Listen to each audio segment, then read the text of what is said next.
சாந்தி sister, குஷி குஷியா இருக்கிறீங்களா? ஓம் சாந்தி brother. குஷி குஷியா இருக்கிறோம். Yes sister. போன வாரம் இந்த 27/7/1970 முரளியுடைய கடைசி பாட்டு வரும். இதுக்கு முந்தைய பாட்டு ரொம்ப பவர்ஃபுல்லான பாட்டு, மிஸ் பண்ணிடாதீங்க. அதுல மெயினா தந்தை மகனை வெளிப்படுத்துவார், மகன் பிதாவை வெளிப்படுத்துவார்ன்றதுடைய அர்த்தம் என்னன்றது அதுல தெரிஞ்சது சூப்பரா. அதாவது பாபாவுக்கு நெருக்கமா ஆகுறீங்கன்னா பாபாவுக்கு சமமா இருப்பீங்கன்ற.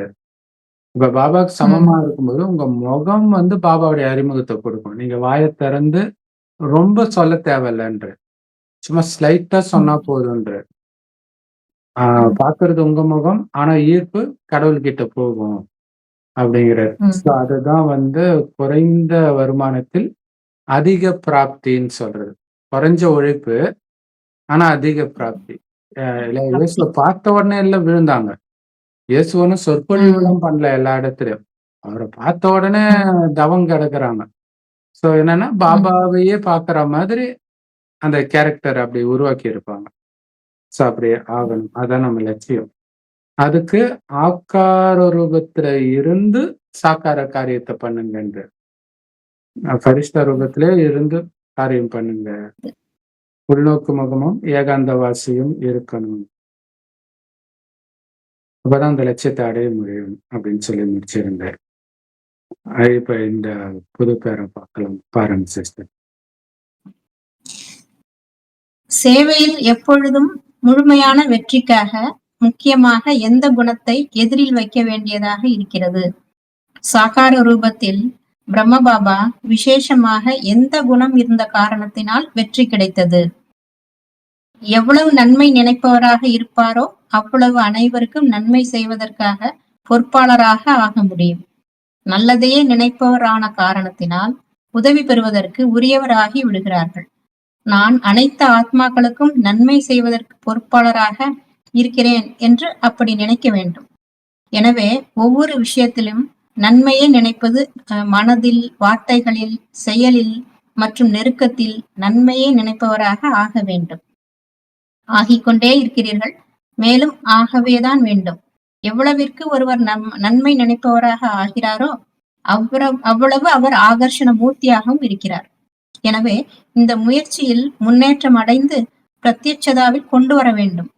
மதுபனில் இருக்கும் பொழுது இனிமை மற்றும் எல்லைக்கப்பாற்பட்ட வைராக்கிய உள்ளுணர்வை தாரணை செய்ய வேண்டும். இதுதான் மதுபனின் முக்கிய லட்சணமாகும். இதைதான் மதுபன் என்று கூறப்படுகிறது. வெளியில் இருந்த போதிலும் ஒருவேளை இந்த லட்சியம் இருக்கிறது என்றால் மதுபன் நிவாசி என்பதே ஆகும். எவ்வளவு இங்கு பொறுப்பை எடுத்துக் கொள்கிறார்களோ அவ்வளவு அங்கு பிரஜைகள் மூலமாக மரியாதை கிடைக்கும். உதவியை பெறுவதற்காக அன்பானவராக வேண்டும். அனைவரின் அன்புக்குரியவர், அனைவரின் சகயோகி. எவ்வளவிற்கு எவ்வளவு சக்கரவர்த்தி ஆவீர்களோ அவ்வளவு அனைவரின் சம்பந்தத்தில் வர முடியும்.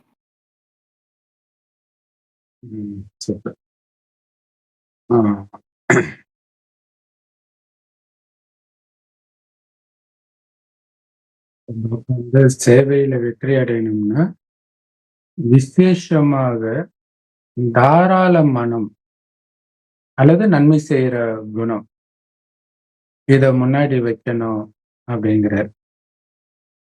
அதன் மூலமா தான் வெற்றி பிராப்தி ஆகுதுன்ற. இல்ல இது வந்து விசால புத்தின்னு கூட பாபா சொல்வார். இல்ல எத்தனை பேருக்கு சேவை செய்ய முடியுமோ பண்ணணும், எல்லாம் போதும் இன்னைக்கு அப்படி இருக்கக்கூடாது. அதான் பரந்த மனம் அப்படின்னு சொல்றாரு. எந்த அளவுக்கு பரந்த மனம் இருக்குதோ அந்த அளவுக்கு நிறைய பேரை முன்னேற்றுறதுக்கு நீங்க கருவியாக முடியும். மனம் இருந்தால் மார்க்கம் உண்டுன்னுவாங்க. அப்ப அதுக்கான வழி தானா நடக்கும். மனதை தான் பாபா பார்ப்பார், உண்மையான மனம். அப்ப பரந்த உள்ளத்தோட இருந்தீங்கன்னா பாபா கிட்ட உதவி அடையிறதுக்கும் தகுதியுடையவராகிறீங்க. அதே மாதிரி பிராமண பரிவாரத்துக்கிட்ட இருந்தும் உங்களுக்கு உதவி கிடைக்கும். இல்லையா? பரந்த மனம் இருக்கிறவங்களுக்கு தான் எல்லோருமே உதவி செய்வாங்க. சுயநலமா இருக்கிறவங்களுக்கு யாரும் உதவி செய்ய மாட்டாங்க. சோ அதனால எப்பவுமே உங்களை எல்லா ஆத்மாவையும் முன்னேற்றுறதுக்கு நான் கருவியாக இருக்கிறேன்னு புரிஞ்சுக்கணும். ஒரு நம்ம நிமிஷம் பிரதர். நம்ம வேலையே அதுதான். நான் வந்து எல்லா ஆத்மாக்களையும் முன்னேத்துறதுக்கு கருவியா இருக்கிறேன் அப்படின்னு புரிஞ்சுக்கணும். ஏன்னா இது ஈஸ்வரிய அரசாங்கம். அரசாங்கத்துல ஒருத்தருக்கு ஒரு வேலை கொடுத்திருக்கிறாங்கன்னா, அதுக்கு அவருதானே பொறுப்பு.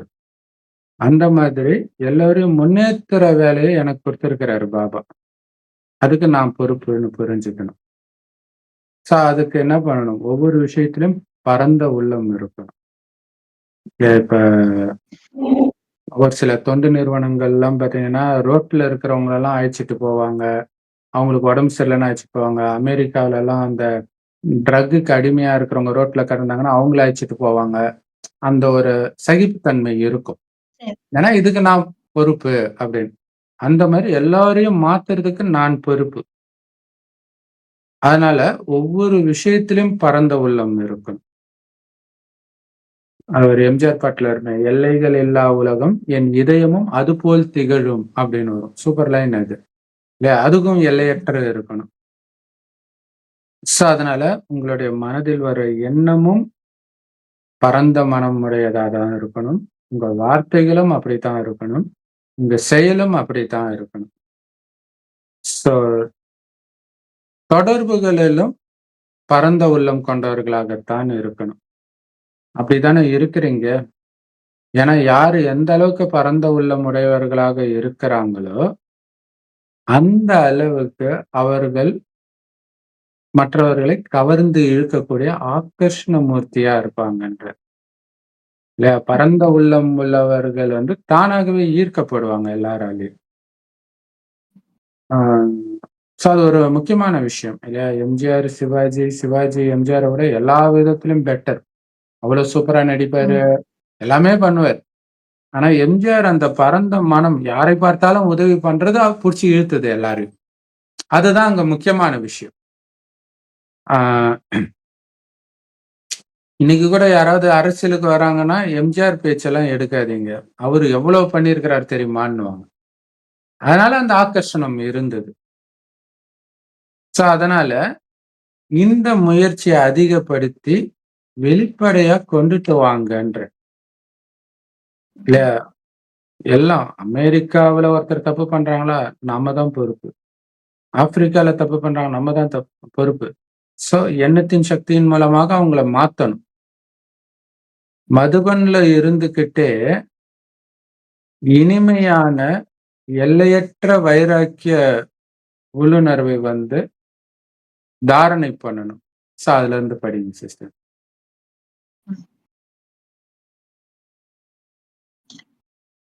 இந்த குரூப் விசேஷமாக சக்கரவர்த்தி ஆக வேண்டும். ஏனென்றால் மதுபனில் இருக்கும் பொழுது இனிமை மற்றும் எல்லைக்கு அப்பாற்பட்ட வைராகிய உள்ளுணர்வை தாரணை செய்ய வேண்டும். இதுதான் மதுபனின் முக்கிய லட்சணமாகும். இதைதான் மதுபன் என்று கூறப்படுகிறது. வெளியில் இருந்த போதிலும் ஒருவேளை இந்த லட்சியம் இருக்கிறது என்றால் மதுபன் நிவாசி என்பதே ஆகும். எவ்வளவு இங்கு பொறுப்பை எடுத்துக் கொள்கிறார்களோ அவ்வளவு அங்கு பிரஜைகள் மூலமாக மரியாதை கிடைக்கும். உதவியை பெறுவதற்காக இல்ல, நிறைய பேருக்கு வந்து ஐயோ மதுபன்லயே இருந்தா அது எவ்வளவு பெரிய கொடுப்பன அப்படின்னுவாங்க.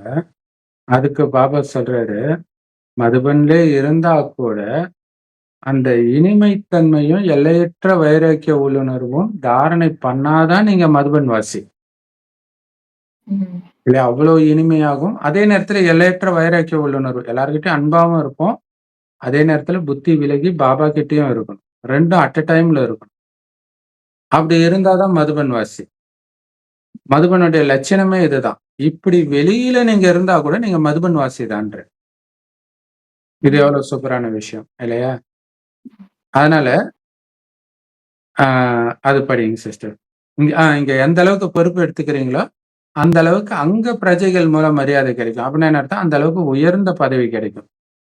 ஏன்னா இங்க பொறுப்புன்ற கிரீடத்தை தான் கொடுக்கிறார். எல்லாரையும் மாத்திர அந்த பொறுப்பு கிரீடம் அணிஞ்சுக்கிறோம் அப்படின்னு சொல்றாரு. அடுத்தது படிங்க சிஸ்டர். உதவியை பெறுவதற்காக அன்பானவராக வேண்டும். அனைவரின் அன்பிற்குரியவர், அனைவரின் சகயோகி. எவ்வளவிற்கு எவ்வளவு சக்கரவர்த்தி ஆவீர்களோ அவ்வளவு அனைவரின் சம்பந்தத்தில் வர முடியும். இந்த குரூப் விசேஷமாக சக்கரவர்த்தி ஆக வேண்டும். ஏனென்றால் அனைவரின் சம்பந்தத்தில் வருவதினால் அனைவருக்கும் சகயோகம் உதவி செய்து கொடுக்கவும் முடியும். மேலும் அனைவரின் சகயோகத்தை பெறவும் முடியும். ஒவ்வொரு ஆத்மாவின் விசேஷத்தை பார்த்து கேட்டு நெருக்கத்தில் வந்து அந்த விசேஷங்கள் தன்னுள் வந்து விடுகின்றன. எனவே நடைமுறையில் அனைவருக்கும் சகயோகி ஆக வேண்டும். இதற்காக பாண்டவ சேனை சக்கரவர்த்தி ஆக வேண்டும். யோக அக்னி எப்பொழுதும் எரிந்து கொண்டே இருப்பதற்காக மனம், சொல், செயல் மற்றும் சம்பந்தம் இந்த 4 விஷயங்களின் பாதுகாவல் செய்ய வேண்டும். பிறகு இந்த அக்னி அழியாததாக இருக்கும். அடிக்கடி அணைத்து மேலும் எரிய வைத்தீர்கள் என்றால் நேரம் வீணாகிவிடும். மேலும் பதவியும் குறைந்துவிடும். எவ்வளவு அன்போ அவ்வளவு சக்தியும் வைத்துக் கொள்ளுங்கள். ஒரு நொடியில் ஆக்காரி மற்றும் ஒரு நொடியில் சாக்காரி ஆக முடியுமா? இது கூட அவசியமான சேவையாகும்.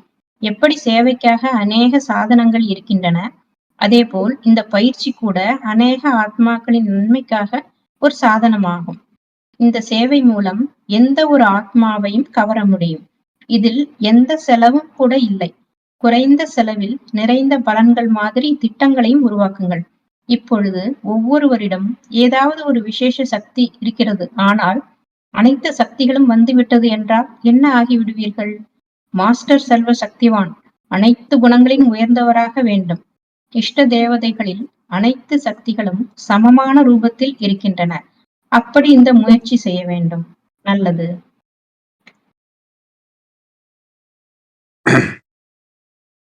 பிரதர், அப்புறம் நீங்க கண்டினியூ. அப்பா கிட்ட இருந்து உதவி பெறணும்னாலும் சரி, பிராமண பரிவாரத்துக்கிட்ட இருந்து உதவி பெறணும்னாலும் சரி, நம்ம அன்பானவர்களாக ஆகணும். எல்லோருக்கும் பிரியமானவர்களாக, எல்லோருக்கும் சகயோகியாக ஆகணும். அப்பதான் அவங்க நம்ம சேவைக்கு சகயோகம் பண்ணுவாங்க, இல்லையா?